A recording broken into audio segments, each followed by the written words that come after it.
नमस्कार। विचारक आईएएस की यूट्यूब चैनल पर आपका स्वागत है।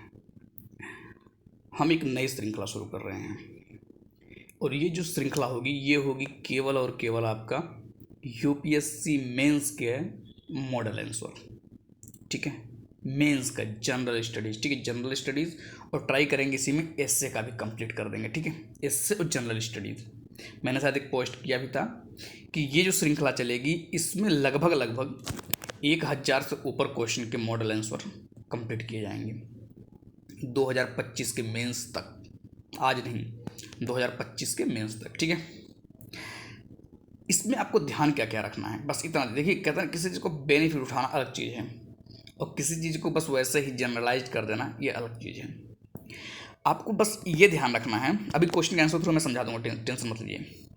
आपको बस ये ध्यान रखना है कि ये जो चीज़ मैं करा रहा हूँ इसको पहले देखिए, पहले समझिए। देखिए, सब चीज़ें मैं जो है ऑथेंटिक ही प्रस्तुत करूँगा। ठीक है ना, मतलब कोई चीज़ तो एनसीईआरटी में मिल जाएगी आपको, या आपके कोई स्टैंडर्ड बुक में जो पढ़ रहे होंगे उसमें मिल जाएगी, या न्यूज़पेपर में कहीं कहीं होगा, करंट अफेयर्स में कहीं कहीं होगा, मतलब ऐसे ही रहेगा, या किसी जो है सरकारी वेबसाइट या मंत्रालय का होगा। ठीक है ना, तो ऐसा मत समझिएगा कि बस वैसे मैं फर्जी ही कुछ भी लेके चलाऊंगा, क्योंकि मेंस का आंसर है। मेंस के आंसर में आपको हर एक चीज़ की जो है ऑथेंटिसिटी रखनी होती है, या तो आप अपना दिमाग लगाइए, लॉजिकल, है ना। ऐसे नहीं कुछ भी बोल दिए, कुछ भी लिख दीजिए, ऐसा नहीं।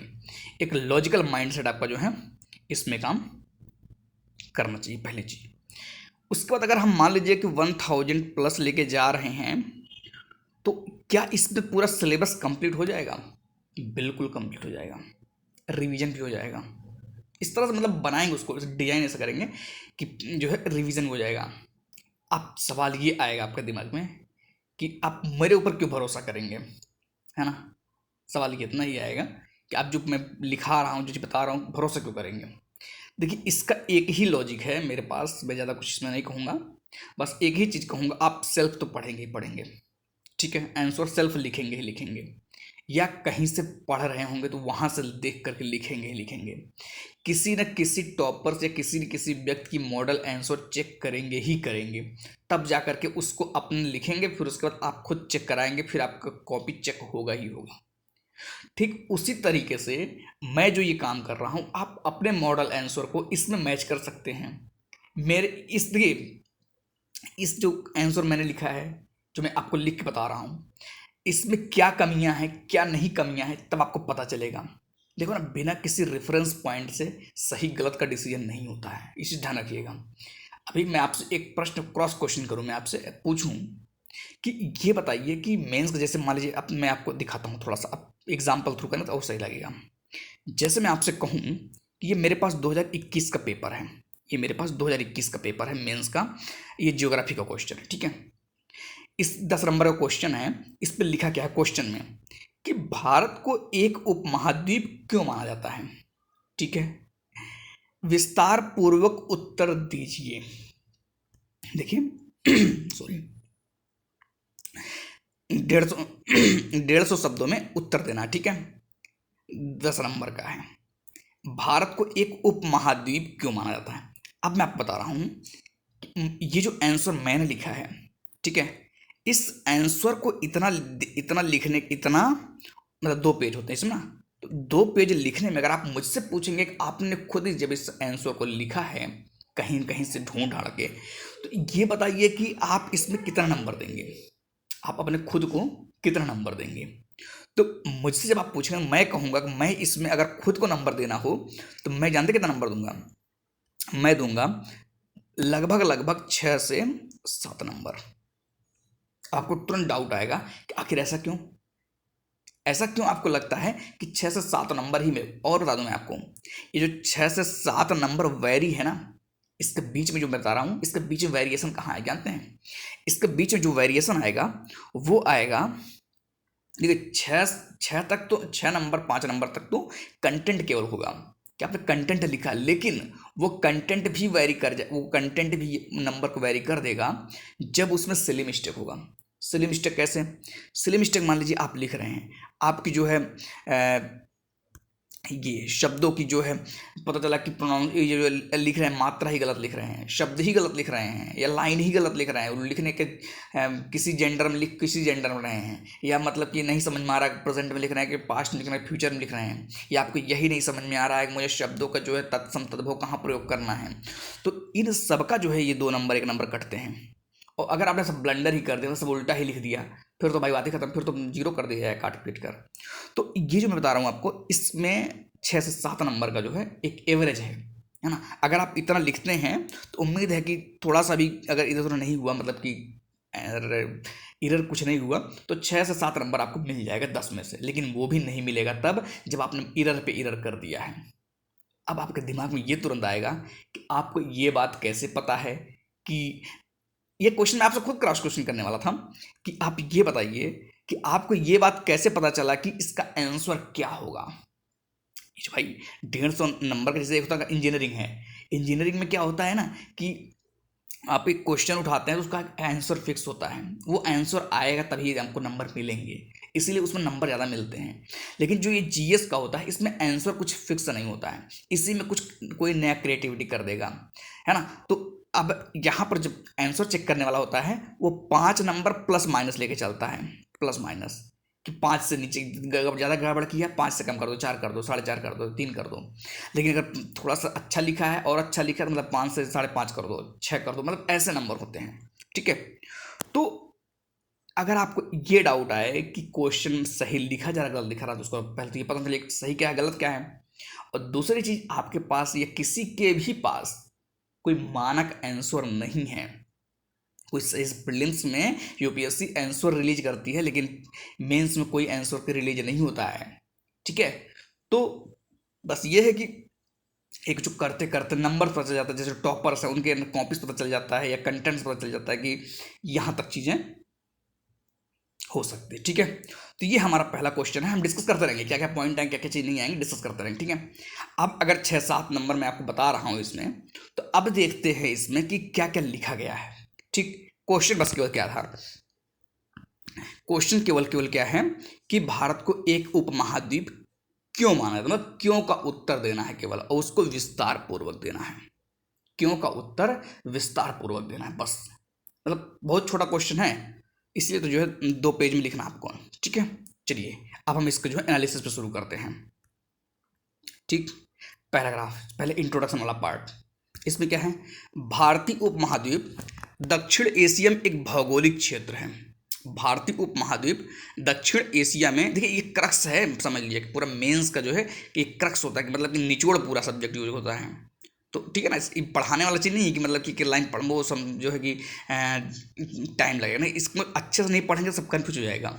ठीक है ना, अब जैसे भारतीय उपमहाद्वीप दक्षिण एशिया में एक भौगोलिक क्षेत्र है। अब आप इसको किसी भी तरीके से अपने कोई नए क्रिएटिव तरीके से इंट्रोडक्शन शुरू कर सकते हैं ना। ऐसा नहीं जैसे कुछ लोग शुरू कर सकते हैं अक्षांश देशांतर रेखा के मतलब जो उसका डिग्री है सब बताकर शुरू कर सकते हैं, है ना। कुछ लोग जो थोड़ा सा लोकेशन हिंद महासागर अरब महासागर के बीच ये मतलब इस तरह से शुरू कर सकते हैं। मतलब आप किस तरह से इंट्रोडक्शन शुरू करते हैं ये मैटर करेगा, है ना। लेकिन सबसे अच्छा होगा तब अच्छा नंबर मिलेगा। ठीक है ना, मतलब कोई लाइन अगर इतनी बड़ी है तो बस, अगर सभी की लाइन इतनी छोटी है इसका मतलब आपको अच्छा नंबर मिला है। लेकिन अगर आपकी लाइन ये है और सबको इतना तक मिल रहा है इसका मतलब आप छोटे हो गए, सिंपल सी बात है। ये कंपटीशन है, कंपैरेटिव नंबर मिलते हैं। ठीक है ना, इसमें कोई फिक्स नंबर किसी का नहीं होता है, तो ये चीज़ ध्यान रखिएगा। तो यहाँ पर क्या है कि भारतीय उपमहाद्वीप दक्षिण एशिया में एक भौगोलिक क्षेत्र है। यह भारतीय प्लेट पर स्थित है। यह भारतीय प्लेट पर स्थित है जो हिमालय पर्वत श्रृंखला से हिंद महासागर में दक्षिण की ओर प्रभावित है। ठीक है, इसमें पाकिस्तान, ये नेबरिंग कंट्री है, पाकिस्तान, बांग्लादेश, नेपाल, भूटान, भारत, श्रीलंका तथा मालदीव ये सब शामिल है। तो अब इनके जो थोड़ा सा नेबरिंग बार बता दिया गया, मतलब क्या क्या बताया गया इंट्रोडक्शन में, क्या क्या बताया गया पहले ध्यान दीजिए। सबसे पहले इंट्रोडक्शन ये बताया गया लोकेशन क्या है ना, कि दक्षिण एशिया में एक भौगोलिक क्षेत्र है, दक्षिण एशिया बात ले ली गई है। उसके बाद क्या बताया गया कि यह भारतीय प्लेट पर स्थित है ना, भारतीय प्लेट पर स्थित है, ये थोड़ा बताया गया। उसके बाद क्या हिमालय पर्वत और हिंद महासागर को भी इसमें लेके आया गया, है ना। तो ये इंट्रोडक्शन का पार्ट हो गया। अब आता है कि भारत को उपमहाद्वीप मानने के कारण क्या क्या है। भारत को उपमहाद्वीप, सच बता रहा हूँ, जब आप लिखेंगे तो आप लिख नहीं पाएंगे, इतना बड़ा आंसर आप लिख ही नहीं पाएंगे 4 मिनट 7 मिनट 5 मिनट में नहीं लिख पाएंगे। राइटिंग स्पीड बहुत तेज होनी चाहिए, बहुत तेज होनी चाहिए। देखो देखने में आसान लगता है इसलिए बता रहा हूँ, ठीक है। अब भौगोलिक स्थिति देखिए, भौगोलिक स्थिति बारे में क्या क्या लिखा गया है इसको थोड़ा देखिएगा, ट्राई करिए, खुद से लिखिए, ट्राई करिए, फिर चेक करिए कहाँ कहाँ कहाँ गड़बड़ी है ना। भारतीय उपमहाद्वीप उस भूभाग से संबंधित है जो क्रेटेशियस के समय, अब देखिए यहाँ पर ऐतिहासिक थोड़ी चर्चा हो रही है ना, कि मतलब कि क्रेटेशियस या जो गोंडवाना इसकी चर्चा हो रही है कि भारतीय उपमहाद्वीप उस भूभाग से संबंधित है जो क्रेटेशियस के समय गोंडवाना लैंड से अलग हुआ था तथा लगभग 55 मिलियन, देखिए ये क्वेश्चन मैं इसलिए लिया हूँ, मैंने इसको पीछे पढ़ा दिया एनसीईआरटी में, है ना, तो आपके लिए जो लोग पढ़े होंगे तो उनके लिए थोड़ा आसान हो जाएगा ये लिखना, है ना। 55 मिलियन वर्ष पूर्व यह यूरेशियन का हिस्सा था। भौगोलिक रूप से वह दक्षिण मध्य एशिया में एक प्रायद्वीपीय क्षेत्र है जो उत्तर में हिमालय, पश्चिम में ये बताया जा रहा कैसे घिरा हुआ है, उत्तर में हिमालय, पश्चिम में हिंदुकुश और पूर्व में अराकान द्वारा निरूपित किया गया है। ध्यान रखिएगा क्या क्या, भौतिक रूप से यह दक्षिण मध्य एशिया में एक प्रायद्वीपीय क्षेत्र, कहाँ पर, ये भी ध्यान रखिएगा, दक्षिण मध्य एशिया में है, ये चीज़ ध्यान रखिएगा, पता चला कन्फ्यूज हो जाएंगे। उसके बाद ये में यह प्रायद्वीपीय क्षेत्र है जो उत्तर में हिमालय, पश्चिम में हिंदुकुश और पूर्व में अराकान। ये इंट्रोडक्शन मतलब सोचिए, मतलब कितना बढ़िया चीज़ है, आपको भारत के बारे में पूरी स्थिति पता चल जा रही है इसी लाइन से, है ना, मतलब कि कितना गूढ़ लिखा गया है इसको, ठीक है। और यहाँ पर देखिए ये भी चर्चा हो गया क्रेटेशियस के समय गोंडवाना लैंड से, ठीक है, ये भी मतलब चर्चा हो गई। अब उसके बाद देखिए क्या है, उसके बाद आता है ये देखिए, ठीक है, यहाँ पर पठार पूर्व में भारत चीन प्रायद्वीप और पश्चिम में फारस का पठार शामिल है। पठार में क्या क्या है, पूर्व में भारत चीन प्रायद्वीप और पश्चिम में फारस ग्रेटर ईरान का पठार शामिल है, ठीक है। दक्षिण एशिया का यह एक प्राकृतिक, क्या कहना, दक्षिण एशिया का यह प्राकृतिक भौतिक भूभाग शेष यूरेशिया से अपेक्षाकृत अलग है, ठीक है। बस थोड़ा सा क्या लिखा गया है कि दक्षिण एशिया का यह प्राकृतिक भौतिक, अब ये लाइन जो है ना, ये लाइन वही लिख सकता है जिसको मतलब अच्छी नॉलेज हो, ये लाइन हर कोई नहीं लिख ही नहीं सकता, मतलब सोच ही नहीं सकता उसके बारे में कि दक्षिण एशिया का यह प्राकृतिक भौतिक भूभाग शेष यूरेशिया से अपेक्षाकृत अलग है। शेष जो यूरेशिया की बात हो रही है उससे जो है अपेक्षाकृत अलग है, ठीक है।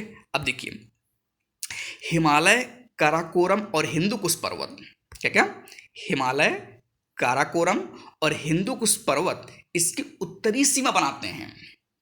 ध्यान रखिएगा उत्तरी सीमा बात हो रही है, तो अब ये मतलब अभी देखते रहिए, आपको लगेगा कि हाँ लिखा गया है, ऐसा नहीं कि मैं बता रहा था जो आपको मैंने बोले 6 से 7 नंबर मिलेंगे, ऐसे नहीं बोल दिया मैंने, है ना, लिखा गया है, कुछ कंटेंट है इसमें जबरदस्त तरीके वाला, ठीक है, कि हिमालय, काराकोरम और हिंदुकुश पर्वत इसकी उत्तरी सीमा बनाते हैं।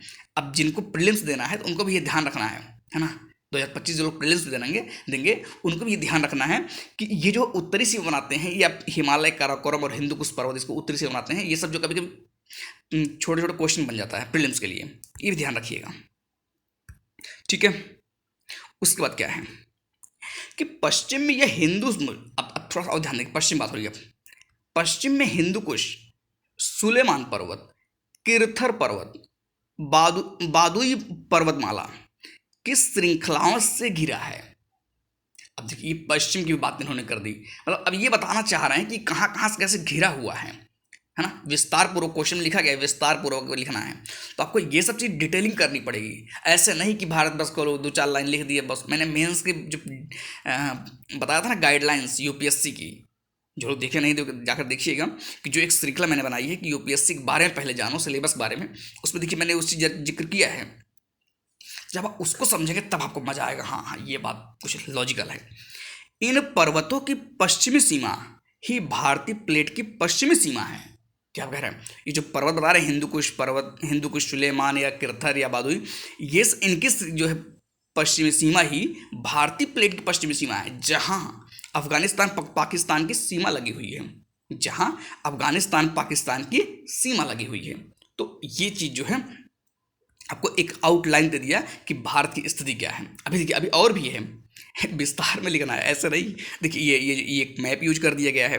अब ये मैप आप कुछ भी यूज कर सकते हैं। जैसे मैंने यहाँ पे क्या कर दिया है कि भारत बना दिया, ये पाकिस्तान दिखा दिया, अरब सागर दिखा दिया, बंगाल खाड़ी दिखा दिया, हिंद महासागर, ठीक है, श्रीलंका, उसके बाद बांग्लादेश, उसके बाद जो है नेपाल, भूटान, चीन, ये सब मैंने दिखा दिया। अब आप इसमें जो है पर्वत भी दिखा सकते हैं। अगर आप प्राकृतिक रूप दिखाना चाहते हैं तो भारत को जो प्राकृतिक रूप दिखा दिया। मैंने जो बस केवल क्या कर दिया है, पड़ोसी देश दिखा दिया है ना। अब सब कुछ नहीं दिखा सकते ना, एक ही मैप मतलब क्या क्या दिखा देते, अब सब इसमें दिखा दें एक ही बार में। इसको हटा करके आप प्राकृतिक दिखा सकते हैं, मतलब जैसे आपको लगे, जो याद हो। ऐसा नहीं है जबरदस्ती हम लिखेंगे, मतलब आ भी नहीं रहा लिखेंगे भी, उल्टा लिखेंगे, है ना। तो ऐसा नहीं करना है। तो इतना चीज़ आपको जो है ध्यान रखेंगे तो चीज़ें थोड़ा सा और सही होंगी। अब थोड़ा सा और देखिए क्या है कि हिंद महासागर, बंगाल की खाड़ी तथा अरब सागर, हिंद महासागर, बंगाल की खाड़ी तथा अरब सागर दक्षिण पूर्व तथा दक्षिण पश्चिम में भारतीय उपमहाद्वीप की सीमा बनाते हैं। पॉइंट अब यहाँ पर जो है सागर के द्वारा देखिए, जो सागर घेरे हुए हैं उनके द्वारा बताया जा रहा है कि भारत कैसे घिरा हुआ है। दक्षिण हिंद महासागर, बंगाल की खाड़ी तथा अरब सागर, दक्षिण पूर्व, देखिए हिंद महासागर कहाँ पे है, दक्षिण में, बंगाल खाड़ी कहाँ पर है, दक्षिण पूर्व में, तथा दक्षिण पश्चिम में क्या है, अरब सागर। अब आपको ये भी लोगों से पता होना चाहिए, है ना। पूर्व में क्या क्या है, पूर्व में पटकाई, नगा, लुसाई तथा चीन पहाड़ियों से घिरे हुए हैं, है ना। बस इतना ध्यान रखिएगा। अब जब आप इतना मान लीजिए नहीं लिखे, एक बार सुन लेंगे तब लिखेंगे ना, ये प्रीलिम्स के लिए भी काम देगा। ये मत समझिए केवल मेंस के लिए काम देगा, प्रीलिम्स के लिए मैं ट्राई करूंगा जो इंटीग्रेटेड पार्ट में जो ओवरलैप करता है प्रीलिम्स और मेंस, पहले उसका क्वेश्चन लेके आऊँ, है ना। फिर उसके बाद ट्राई करूंगा कि जो सेपरेटेड के लिए यूपीएससी मेंस के लिए फिर उसका मॉडल क्वेश्चन लेके आएंगे ना। बस इतना ध्यान रखिएगा।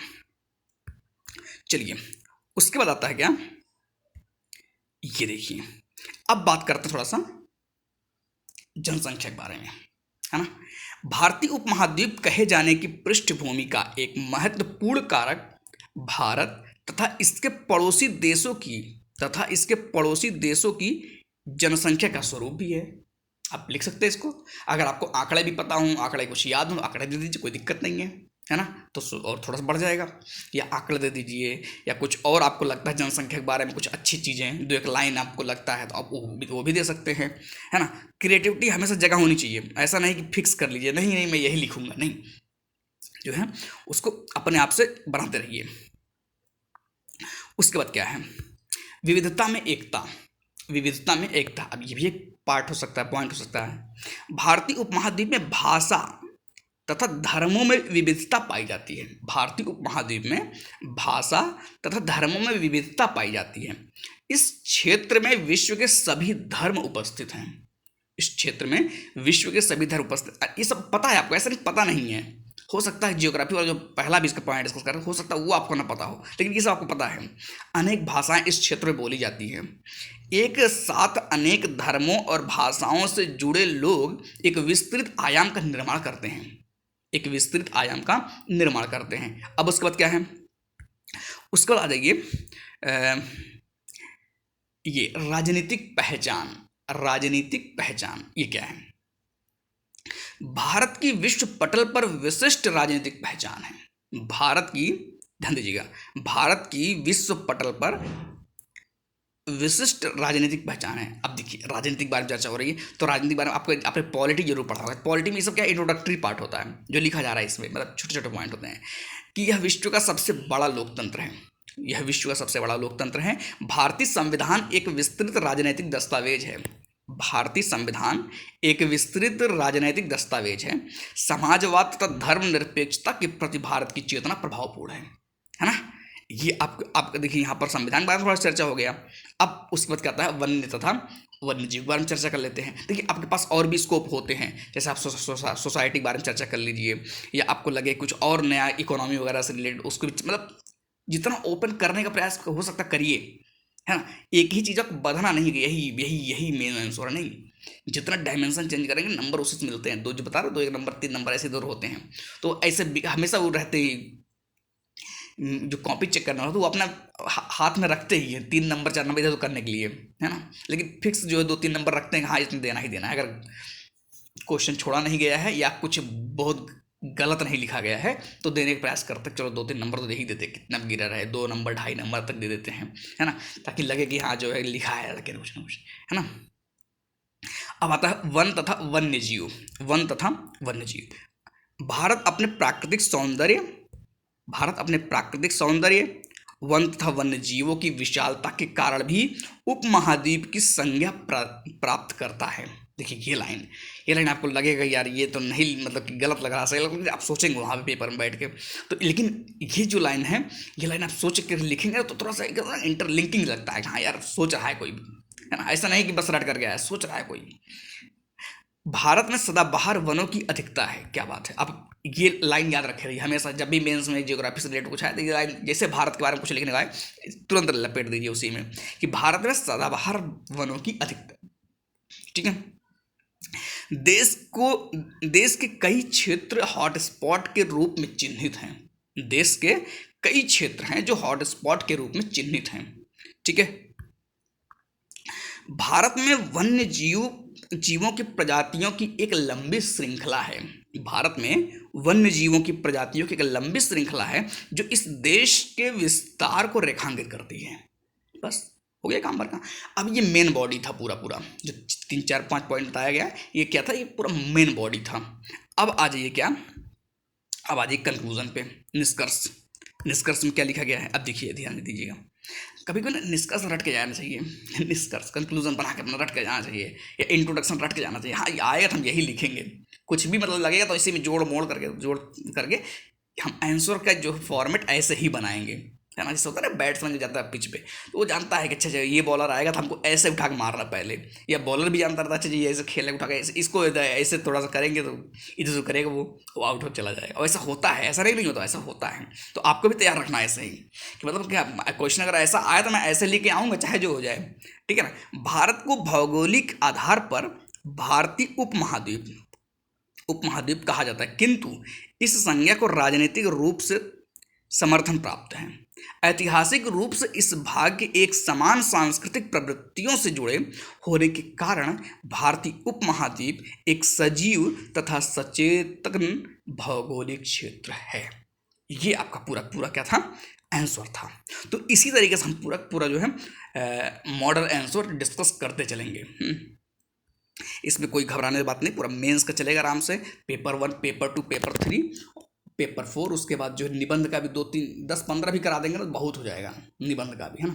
आपको एक मॉडल नजर आएगा, हाँ ये क्वेश्चन, और ये कभी आपने बाउंड मत करिए कभी कि नहीं यही अच्छा यही खराब है, नहीं। मेंस में हमेशा स्कोप होता है, टॉपर से टॉपर तक का भी सबके पास स्कोप होता है कि आप नंबर बढ़ा लीजिए कभी भी, क्योंकि नंबर इसीलिए ज़्यादा फुल नहीं आते हैं, हमेशा स्कोप रहता है। तो ठीक है, तो उम्मीद है कि ये चीज़ और इसी श्रृंखला को बढ़ाते रहेंगे, चलते रहेंगे। जान लीजिए निष्कर्ष है पूरा, थोड़ा सा नोट्स बना करके रटते रहिए। बाकी जो इसके पैरेलल में सिलेबस चल रहा है वो तो चल ही रहे हैं, है ना। कभी कभी डिले हो जाता है, ये ठीक है, मैं मानता हूँ डिले हो जाता है कभी कभी। तो जितना समझेंगे, जितना मेहनत करेंगे भाई साहब, उतना ही नंबर आएंगे, बढ़िया नंबर आएंगे। ठीक है, आज के लिए इतना रखते हैं, बाकी मिलेंगे नेक्स्ट वीडियो में किसी नए चैप्टर, नए क्वेश्चन, कुछ भी मतलब उसके साथ में। ठीक है, तो आज के लिए इतना रखते हैं।